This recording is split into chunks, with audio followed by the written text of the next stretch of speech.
일단요, 이 얘기는 좀 드리고 싶어요. 그 보도 나오지 않은 얘기 중에 문재인 전 대표가 어제 어땠나, 어떤 상황이었나, 어떤 상황이니까 개인적으로 어떤 개인적으로, 상황? 네, 개인적으로 어떤 상황이었는지 이 얘기를 좀 드리고 싶은데요.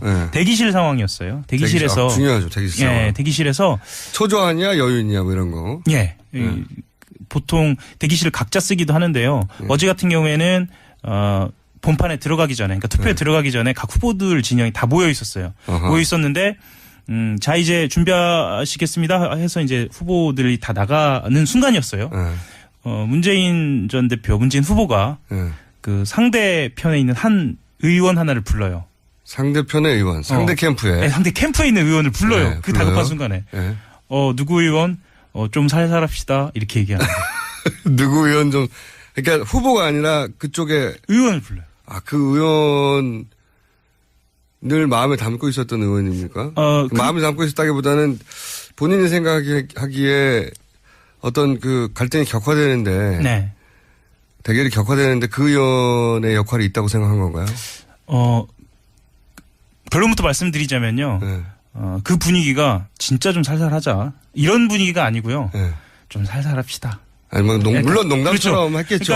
그러니까 가서 뭐 뺨을 때렸겠으면 어떡하겠습니까, 지금. 경선 직전인데, 당연히 웃는 얼굴을 했을 텐데, 그렇죠. 굳이 그 말을 했을 때는, 그 캠프 내, 그러니까 문재인 캠프 내에 어떤 문제의식이 있고, 그것이 후보에게 전달되고, 후보가 그 보고를 듣고 생각하다가, 아, 이거는 내가 웃는 얼굴로라도 꼭 말을 하긴 해야 되겠다. 뭐 이렇게 판단했을 거 아니에요. 뭐 그런 판단도 일부 있었을 것으로 보이고요. 당시 분위기는 그 말을 전달한 순간 다들 웃었거든요. 다들 웃었고. 웃었겠죠, 그 안에서는. 그렇죠. 서로 알고 있다는 거 아닙니까, 뭔가. 그렇죠. 예. 네. 그리고 그 상대 의원을 아주 정확하게 겨냥을 했죠. 문재인 대표. 재밌는 상황입니다. 재밌는 상황입니다. 굉장히 재밌는 상황입니다. 왜냐하면 보통, 문재인 대표를 아는 사람은 문재인 전 대표를 아는 그런 사람은 거 안 하는 양반이다. 그런 걸 전혀 안 했던 사람이. 사람 안 했던 분이라고 하는 표현 맞는지 말씀드리는데 아무튼 그런 거 전혀 없습니다. 그런 거 진짜 안 하거든요. 자기 감정 표현을 상대방에 대한 좋다 싫다 감정 표현을 잘 안 하는 분이고 그래서 그걸 단점으로 보통 여겨요. 그렇죠. 여의도에서는 무슨 생각을 하는지 잘 모르겠다 하고 아니 화가 나면 화를 내든지 그렇죠. 그렇게 얘기해 왔는데 굉장히 특이한. 예를 들면 박지원 대표를 떠올리지 않을 수 없는데요. 그분 같은 경우에는 다 일일이 즉각. 그렇죠. 0.5초 내에 즉각 반응하는 분이고. 뭐 귓속말로도 한다는 얘기였습니다. 근데 텔레파시로도 하시는 것 같아요. 그분은 정말 얼마나 대단하냐면 예를 들어 3당, 뭐 4당 원내대표들이 모여가지고 회의를 해요. 그렇죠. 회의를 하는데 이분이 잠시 화장실 가듯이 나가서 화장실 가시는 거겠죠. 화장실을 가시다가 들어오는 길에 기자들과 막 이래가지고 그 동간에 이루어진 일들이 실시간으로 전달되는. 그렇죠. 대단한 언론 스킬이 정말 대단하거든요. 뭐 박지원 대표 얘기가 좀 길어서 죄송한데 박지원 대표가 아니 스타일이 정반대라서 갑자기 떠오른 저도. 저도 갑자기 떠올라서 한 얘기인데 그게 이제 말씀하셨던 것처럼 두 가지 의미가 있는 것 같아요. 하나는 진짜 좀 살살하자라는 경고의 메시지도 있지만 또 하나는 저는 그 얘기를 딱 듣고 든 생각은 그 호남에서의 문재인 전 대표를 바라보는 어떤 그 요구하는 지점이 있거든요. 정말 마태형처럼 좀 품어라. 라는 그러니까 이 판 전체를 본인이 좀 주도하고 있다라는 것에 대한 자신감을 가져라. 마청에 대한 태도 이런 게 동시에 드러나지 않았네요. 너를 찍으면 정권 교체가 되는 게 맞아? 라는 모습을 보여달라는 거거든요. 호남의 요구는 사실은 항상 그래왔어요. 그런 지점에서 보이는 여유 같은 게 좀 보였어요. 그리고 여유가 생겼다. 현장에서 또 하나 재밌었던 지점 하나가 뭐였냐면요. 예전 같으면 본인에 대해서 현장에서 막 비난이나 비판이 막 나오거든요. 그러니까 그 현장이 어떻다라고 이렇게 떠올려 보시면 야구장 생각하시면 돼요.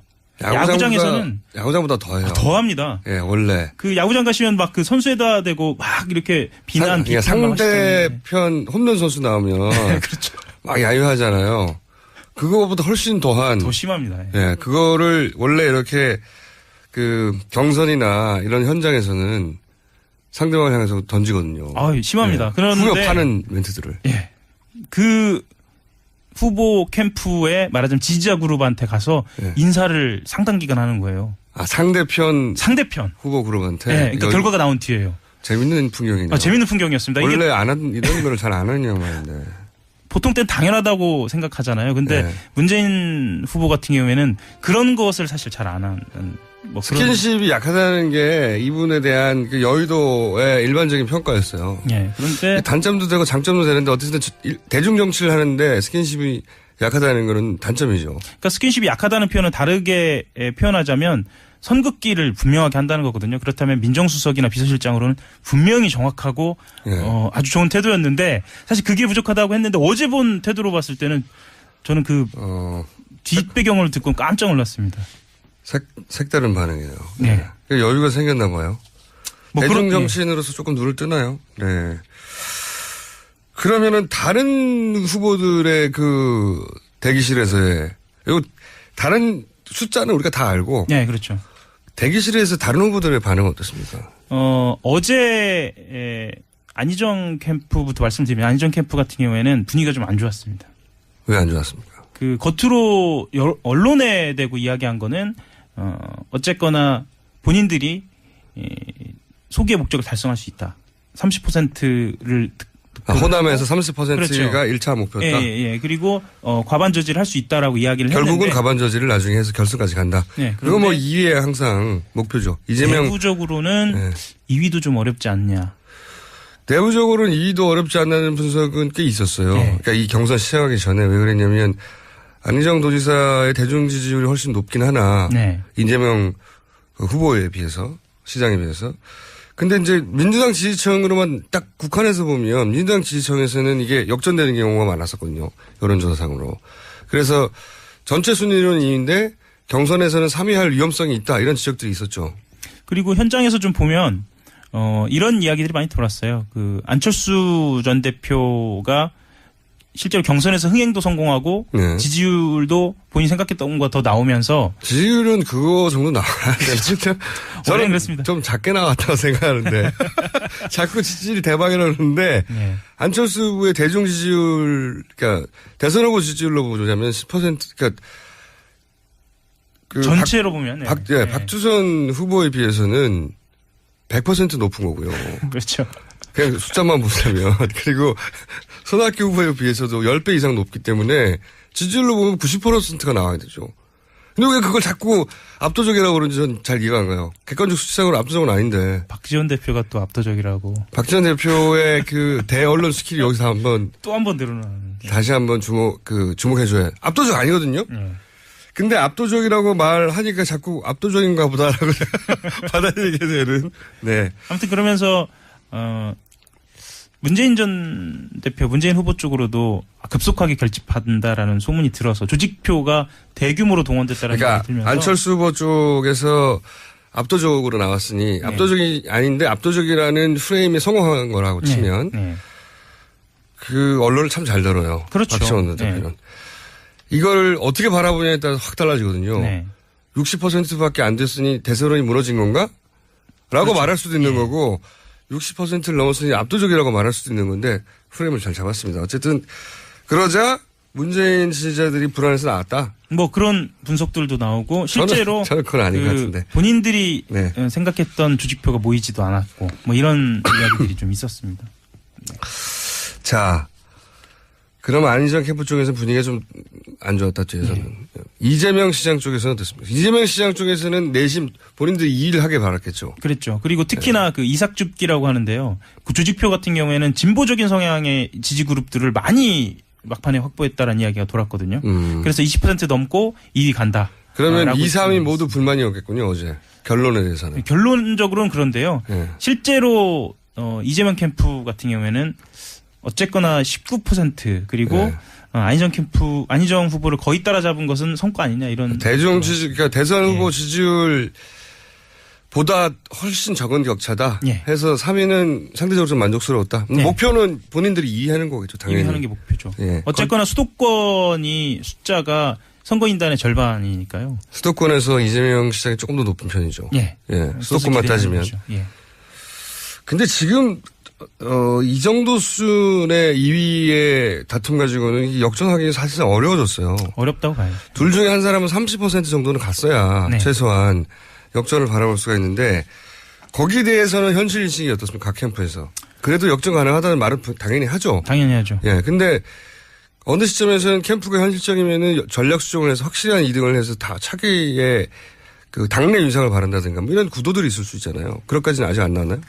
그렇게 그 정도까지 전략 수정을 하면 기자들한테 새나가고 제가 여기서 말을 하면 실제로 어차피 못 경선판이 이기는구나. 그렇죠. 뭐 그렇게 되니까 어쨌거나 충청에서 그 안희정 지사가 반전을 노리는 건 사실입니다. 그건 그런데 너무 당연하죠. 그 네. 지금의 대세론이라면 오히려 문 후보 쪽으로 결집이 더 될 가능성도 있지 않느냐. 네. 충청에서는 문 후보와 안희정 후보가 업적지차 해왔었죠. 네.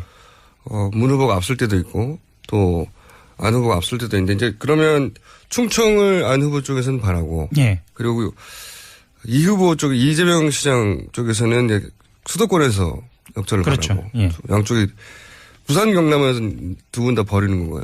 아니 그건 아니고요. 그 부산 경남 같은 경우에는 영남이죠. 네. 네, 대구 경북 TK에서 안희정 후보가 상대적으로 좀 낮고. 네, 낮고. 네. 그래서 최대한 방어를 한다. 안희정 후보 최대한 쪽에서는 방어한다. 네, 그렇게 판단하고 있습니다. 그렇군요. 그 결과에 대한 문 캠프의 또 반응은 어떻습니까? 문 캠프의 반응은 이 정도면 됐답니까? 아니면 적답니까? 아니면 좀 더 많이 나왔다는 겁니까? 실제로 문 후보 쪽에서는 걱정들을 많이 했어요. 왜냐하면 60%가 나오지 않았을 경우에 그러니까 50%가 넘으면 본인 이건 대세론 아니야 이렇게 생각할 수 있는데 사실 모든 여론이 네. 50% 정도면 안 된다고. 안 된다라고 이야기를 하는 이것도 거예요. 프레임의 네, 이것도 프레임이죠. 프레임의 힘이거든요. 사실은 호남에서 민주당 경선에서 50%를 넘었던 후보는 역대 김대중 전 대통령을 제외하고는 아무도 없습니다. 네. 노무현 전 대통령도 못했고 문재인 후보도 지난 경선에도 못했고 어떤 후보도 호남에서 민주당 경선에서 50%를 넘은 적이 없어요. 그런데 그러니까 50%만 넘으면 대세론을 할 수도 있거든요. 네. 지난번 2012년 문재인 후보가 1위를 했던 경선에서도 50% 못 넘었어요, 그때. 근데 이제 호남에서는. 예, 언론에서 어떻게 보면은 좀 프레임을 짠 거죠, 기계적인데 이렇게. 예, 50이냐 55냐 60이냐 이렇게 자꾸 이렇게 다가가니까. 그래서 만약에 예. 60%를 넘는다는 건 굉장히 어려운 일이거든요. 실제로 그 전체 지지율 2위와 4위가 있잖아요. 그렇죠. 이분들과 함께 60%를 넘는 건 어려운 일입니다. 실제. 그런데 60%를 못 넘으면 대세가 아니라고 프레임을 짜버리니까 이것도 누가 짠 프레임인지 모르겠지만 상대편이 짰겠죠. 훌륭한 그렇죠. 프레임이었어요. 예. 넘어버렸네요. 예. 안희정 지사 쪽에서 짠 프레임 중엔 가장 잘 짠 프레임이죠. 예. 실패했지만. 지금까지 한겨레 신문의 하영 기자였습니다. 예, 감사합니다. 의원을 불러요. 네, 그 불러요. 다급한 순간에. 네. 누구 의원 좀 살살합시다 이렇게 얘기합니다. 누구 의원 좀 그러니까 후보가 아니라 그쪽에 의원을 불러요. 그 의원 늘 마음에 담고 있었던 의원입니까? 마음에 담고 있었다기보다는 본인이 생각하기에 어떤 그 갈등이 격화되는데 네. 대결이 격화되는데 그 의원의 역할이 있다고 생각한 건가요? 결론부터 말씀드리자면요. 네. 그 분위기가 진짜 좀 살살하자 이런 분위기가 아니고요. 네. 좀 살살합시다. 아니, 뭐, 물론 농담처럼 그렇죠. 했겠죠. 그러니까 가서 뭐 뺨을 때렸겠으면 어떻게 하겠습니까, 지금. 경선 직전인데, 당연히 웃는 얼굴을 했을 텐데, 그렇죠. 굳이 그 말을 했을 때. 일단요, 이 얘기는 좀 드리고 싶어요. 그 보도 나오지 않은 얘기 중에, 문재인 전 대표가 어제 어땠나? 어떤 상황이었나? 어떤 상황이니까 개인적으로 어떤 개인적으로. 상황. 예, 개인적으로 어떤 상황이었는지 이 얘기를 좀 드리고 싶은데요. 대기실 상황이었어요. 대기실에서. 중요하죠, 대기실 상황. 예, 대기실에서. 초조하냐, 여유있냐, 뭐 이런 거. 예.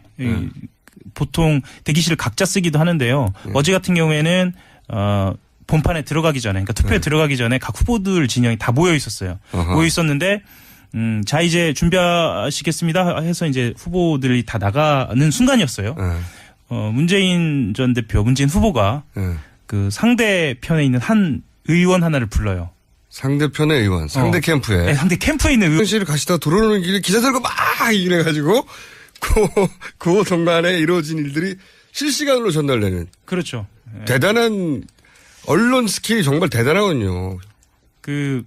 뭐 박지원 대표 얘기가 좀 길어서 죄송한데 박지원 대표가 아니 스타일이 정반대라서 예, 갑자기 떠오른 저도. 예, 저도 갑자기 떠올라서 한 얘기인데 그게 이제 말씀하셨던 것처럼 두 가지 의미가 있는 것 같아요. 하나는 진짜 좀 살살하자라는 경고의 메시지도 있지만 또 하나는 저는 그 얘기를 딱 듣고 든 생각은 그 호남에서의 문재인 전 대표를 바라보는 어떤 그 요구하는 지점이 있거든요. 예. 정말 마태형처럼 예. 좀 품어라. 예. 라는, 그러니까 이 판 전체를 예. 본인이 좀 주도하고 있다라는 것에 대한 자신감. 자기 감정 표현을 예. 상대방에 대한 좋다 싫다 감정 표현을 잘 안 하는 분이고 그래서 그걸 단점으로 보통 여겨요. 그렇죠.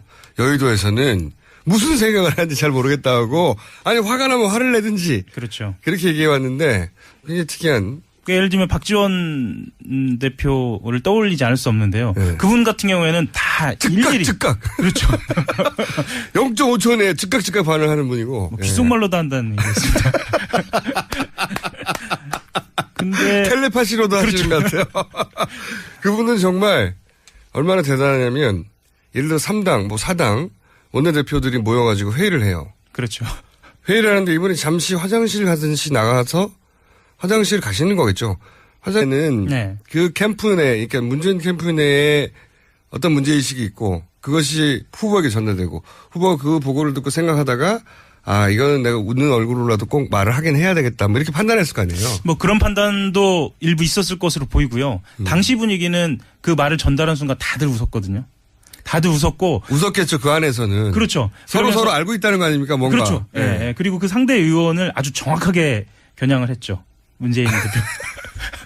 재밌는 상황입니다. 재밌는 상황입니다. 굉장히 재밌는 상황입니다. 왜냐하면 보통, 예. 문재인 대표를 아는 사람은 문재인 전 대표를 아는 그런 사람은 거 안 하는 낭만이다. 그런 걸 전혀 안 했던 사람이에요. 사람 안 했던 분이라고 하는 게 맞는지 모르겠는데 네. 아무튼 그런 거 전혀 없습니다. 그런 거 진짜 안 하거든요.